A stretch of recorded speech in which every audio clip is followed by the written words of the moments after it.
রাজনীতিতে শেষ কথা বলে কিছু নেই। রাজনীতিতে পর্দার আড়ালের খেলা সবসময়ই রহস্যময়। অন্ধকার এক কামরায় বসে কি আঁকা হয়েছিল বাংলাদেশের আগামী ৫০ বছরের ভাগ্যরেখা? একদিকে লাশের মিছিল, অন্যদিকে ক্ষমতার ভাগ বাটোয়ারা। ভাবুন তো, যাকে আপনি নিরপেক্ষ ভাবছেন তিনিই যদি হন পর্দার আড়ালের আসল মাস্টারমাইন্ড। আজ নিউজ বিডি লাইভ এমন এক বিস্ফোরক রহস্য উন্মোচন করতে যাচ্ছে যা শুনলে আপনার রক্ত হিম হয়ে যাবে। আমাদের হাতে এসেছে এক রাজসাক্ষীর জবানবন্দি, যা তাসের ঘরের মতো ভেঙে দিচ্ছে বর্তমান সরকারের বৈধতার ভিত্তি। জুলাই বিপ্লবের শহীদদের রক্তের সাথে কি তবে চরম গাদ্দারি করা হয়েছে? কেন একজন সাবেক উপদেষ্টা নিজেই স্বীকার করলেন নির্বাচন পণ্ড করার ভয়াবহ সব সত্য? প্রস্তুত হন, কারণ আজকের এই ইনভেস্টিগেশন আপনাকে এমন এক হিম হওয়ার অবস্থায় দাঁড় করাবে যা আগে কখনো অনুভব করেননি। বাংলাদেশের রাজনৈতিক ইতিহাসে 12ই ফেব্রুয়ারির নির্বাচনকে কেন্দ্র করে যে এক বিশাল নীল নকশা সাজানো হয়েছিল, তার প্রমাণ এখন প্রকাশ্য দিবালোকে। এতদিন যা ছিলে গুঞ্জন, আজ তা ধ্রুব সত্যে পরিণত হয়েছে খোদ অন্তর্বর্তীকালীন সরকারের সাবেক উপদেষ্টা অধ্যাপিকা রেজওয়ানা হাসানের একটি বিস্ফোরক মন্তব্যে। একজন অনুসন্ধানী সাংবাদিকের চোখে যখন আমরা এই পরিস্থিতির ব্যবচ্ছেদ করি, তখন একে কেবল একটি ব্যক্তিগত স্বীকারোক্তি হিসেবে দেখার সুযোগ নেই। এটি মূলত একটি রাষ্ট্রীয় অপরাধের কনফেশন বা স্বীকারোক্তি। রেজওয়ানা হাসান একজন সাংবাদিকের সাথে কথোপকথনের সময় অবলীলায় স্বীকার করেছেন যে তারা সচেতনভাবে একটি বিশেষ রাজনৈতিক শক্তিকে, বিশেষ করে বাংলাদেশ জামায়াতে ইসলামীকে, মূলধারায় রাজনীতিতে বা বিজয়ী অবস্থানে আসতে বাধা দিয়েছেন। এই স্বীকারোক্তি তাকে আজকের দিনে আমাদের ইতিহাসের সবচেয়ে বড় রাজসাক্ষী হিসেবে দাঁড় করিয়েছে।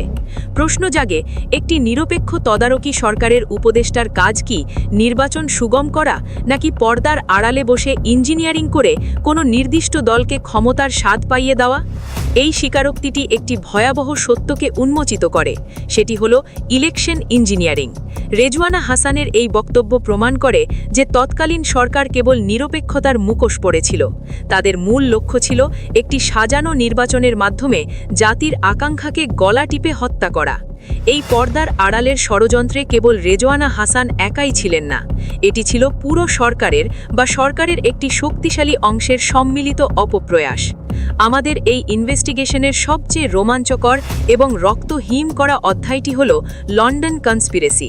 তথাকথিত এই ষড়যন্ত্রের মূল হোতা হিসেবে যার নাম বারবার উঠে আসছে, তিনি হলেন সাবেক নিরাপত্তা উপদেষ্টা এবং বর্তমান পররাষ্ট্রমন্ত্রী ডক্টর খলিলুর রহমান।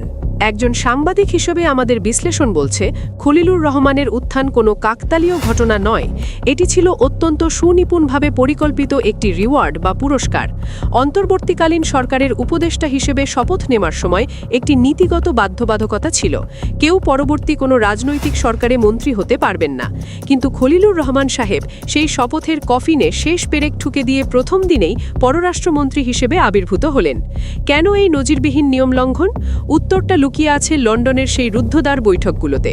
গোয়েন্দা সূত্র এবং রাজনৈতিক মহলের বিশ্লেষণ অনুযায়ী খলিলুর রহমান লন্ডনে বসে বর্তমান ক্ষমতাসীন দলের সাথে একটি অলিখিত চুক্তিতে আবদ্ধ হয়েছিলেন।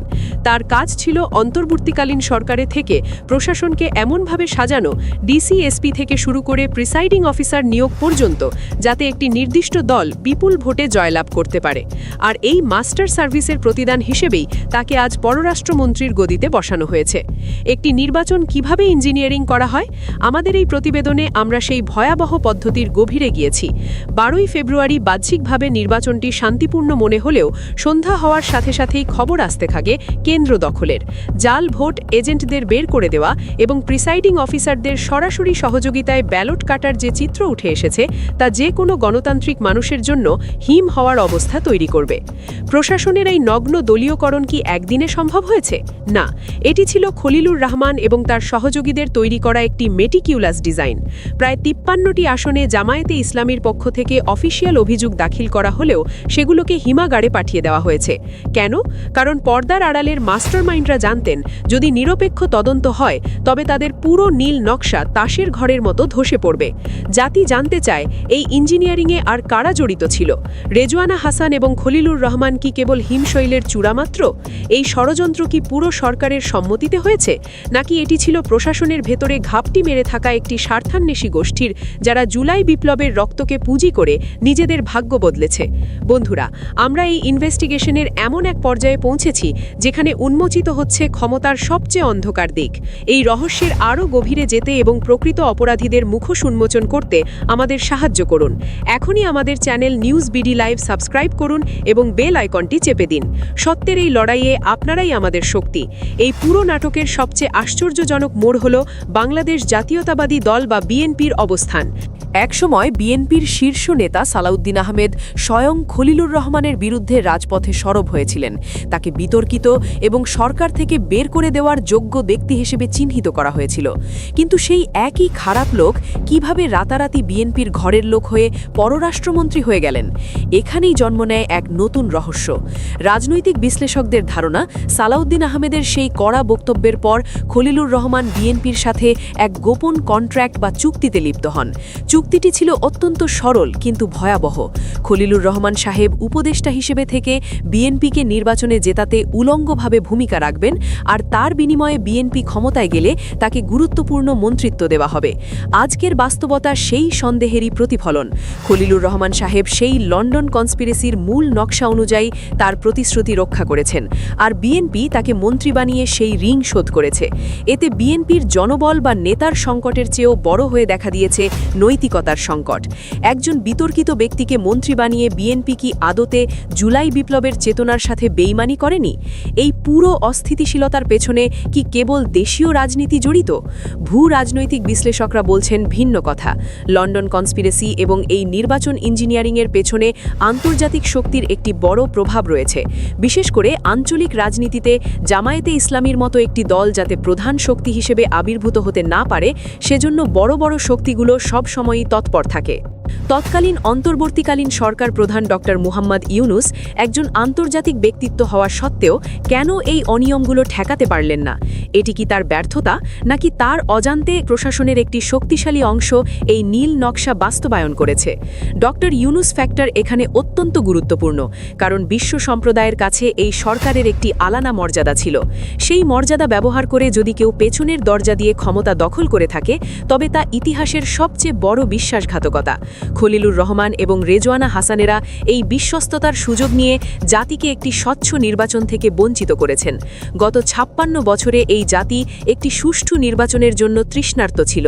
জুলাই বিপ্লবের শত শত শহীদের জীবনদান, হাজারো মানুষের পঙ্গুত্ব, সবকিছুর মূল লক্ষ্য ছিল ভোটাধিকার ফিরে পাওয়া।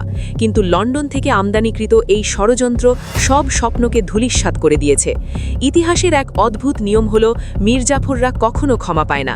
রেজওয়ানা হাসান নিজে নিজেই আজ রাজ সাক্ষী হয়েছেন, কিন্তু কেবল স্বীকারোক্তি দিলেই কি দায় মুক্তি পাওয়া সম্ভব? জাতির দাবি, এই সরকারকে অবিলম্বে রেজওয়ানা হাসান এবং খলিলুর রহমানকে জিজ্ঞাসাবাদের আওতায় আনতে হবে। তাদের কাছ থেকে জানতে হবে লন্ডনের সেই ড্রয়িং রুমে বসে আর কে কে এই পর্দার আড়ালের ষড়যন্ত্রে স্বাক্ষর করেছিল। কোন কোন ডিসিএসপি এই নগ্ন পক্ষপাতিত্বে জড়িত ছিল, তাদের তালিকা প্রকাশ করতে হবে। যদি এই সরকার স্বচ্ছতার পরিচয় দিতে চায়, তবে পররাষ্ট্রমন্ত্রীর পদ থেকে খলিলুর রহমানকে অপসারণ করে একটি উচ্চ পর্যায়ের তদন্ত কমিটি গঠন করা এখন সময়ের দাবি।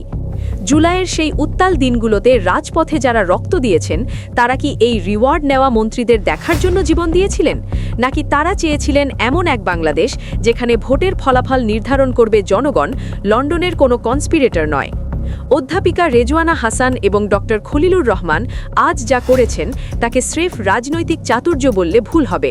এটি ছিল সরাসরি রাষ্ট্রদ্রোহিতা। একটি গণতান্ত্রিক বিপ্লবের ফসলকে হাইজ্যাক করে নির্দিষ্ট একটি দলকে জেতানোর এই নীল নকশা বাংলাদেশের ললাটে এক নতুন কলঙ্ক লেপন করেছে। যারা জাতির এই আকাঙ্ক্ষাকে বুড়ো আঙুল দেখিয়েছে, তাদের জবাবদিহি নিশ্চিত করা না গেলে আগামীর বাংলাদেশ কখনোই নিরাপদ হবে না। রেজওয়ানা হাসানের রাজসাক্ষী হওয়া এবং খলিলুর রহমানের রিওয়ার্ড পাওয়া কি তবে জুলাই বিপ্লবের সাথে এই যুগের সবচেয়ে বড় বেইমানি নয়? শহীদদের রক্তের বিনিময়ে পাওয়া এই গদি কি শেষ পর্যন্ত মির্জাফরদেরই অভয়ারণ্য হয়ে থাকবে? এই প্রশ্নের উত্তর কেবল আপনারাই দিতে পারেন। কমেন্ট বক্সে আপনার মতামত লিখুন এবং এই ভিডিওটি শেয়ার করে ছড়িয়ে দিন বাংলাদেশের প্রতিটি প্রান্তে।